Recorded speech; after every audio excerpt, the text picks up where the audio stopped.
श्री कृष्ण बोले कि तुम सिर्फ वह करो जो तुम्हारे वश में है और मैं वह करूंगा जो तुम्हारे वश में नहीं है। यानी मैं हिलते हुए पानी को स्थिर करूंगा ताकि तुम्हें निशाना लगाने में परेशानी न हो। तुम सिर्फ बेहतर से बेहतर करने की कोशिश करो।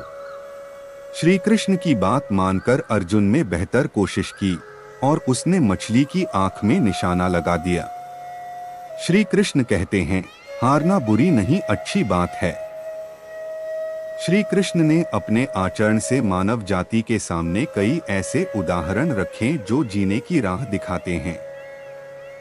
मथुरा की एक कैद में माता देवकी के गर्भ से जन्मे कृष्ण ने अपने आचरण से मानव जाति के सामने कई ऐसे उदाहरण रखे जो जीने की राह दिखाते हैं। ऐसा ही एक उदाहरण है उनके रणछोड़ बनने का। जी हाँ, एक बार कृष्ण भी युद्ध को बीच में ही छोड़कर मैदान से भाग गए थे, फिर भी शत्रु का वध हुआ और हजारों निर्दोष नागरिकों की सुरक्षा हुई। दोस्तों, अब हम बात करने वाले हैं कृष्ण के रणछोड़ बनने के बारे में। भगवान श्री कृष्ण का जन्म कंस का वध कर समस्त पृथ्वी लोक को उसके अत्याचारों से मुक्त कराने हेतु हुआ था। किशोरावस्था में कि वह गोकुल से मथुरा आ गए तथा दुष्ट कंस का वध किया। कंस की मृत्यु से दुखी उसके स्वसूर जरासंध ने एक विशाल सेना लेकर मथुरा पर आक्रमण कर दिया। इस आक्रमण में उसके साथ शिशुपाल और काल्यवन जैसे शक्तिशाली राजा भी शामिल थे। जल्दी ही सेना मथुरा जा पहुंची और मथुरा की राजसभा में कृष्ण तथा बलराम को सेना को सौंपने का संदेश भेजा गया।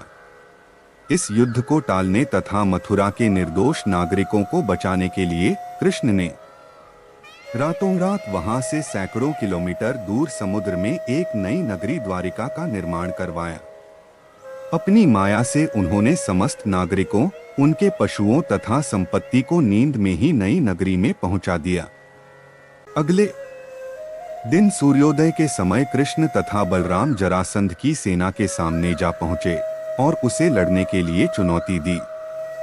जैसे ही जरासंध और दूसरे राजाओं ने कृष्ण को मारने के लिए शस्त्र उठाए, दोनों भाई भागने लगे।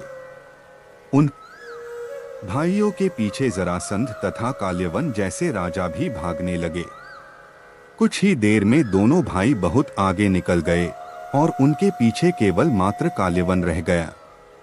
उसे देवताओं ने वरदान दिया था कि उसकी हत्या किसी अस्त्र या शस्त्र से नहीं होगी। ऐसे में वह निर्भीक था और लगातार कृष्ण का पीछा करते करते एक गुफा में जा पहुंचा। गुफा में राजा मुचुकुंद सो रहे थे, जिन्हें इंद्रदेव ने वरदान दिया था कि जो भी उन्हें उठाएगा वह उनके देखते ही जलकर भस्म हो जाएगा। वहां पहुंचकर कृष्ण ने सोए हुए मुचुकुंद पर अपना पीतांबर डाल दिया और स्वयं छिप गए। काल्यवन भी वहां जा पहुंचा और सोए हुए राजा मुचुकुंद पर पीतांबर देख उन्हें ही कृष्ण समझ बैठा। उसने मुचुकुंद को उठाने के लिए लात मारी, जिसके कारण उनकी निद्रा खुल गई और उनके देखते ही काल्यवन वहीं पर जलकर भस्म हो गया। तत्पश्चात कृष्ण ने राजा मुचुकुंद को अपने चतुर्भुज स्वरूप में दर्शन दिए और उन्हें मोक्ष पाने का वरदान दिया। वहीं दूसरी ओर जरासंध और बाकी राजा पूरी तरह से खाली मथुरा देखकर वापस लौट गए। दोस्तों, युद्ध से भागकर कृष्ण ने रखा देवताओं के वरदान का मान कृष्ण चाहते तो स्वयं भी काल्यवन और अन्य अधर्मी राजाओं का वध कर सकते थे, परंतु देवताओं के दिए वरदान का मान रखने के लिए ही उन्होंने काल्यवन को राजा मुचुकुंद के हाथों मरवाया। इसी तरह बाद में जरासंध का वध पांडु पुत्र भीम के हाथों करवाकर भूधरा का भार कम किया।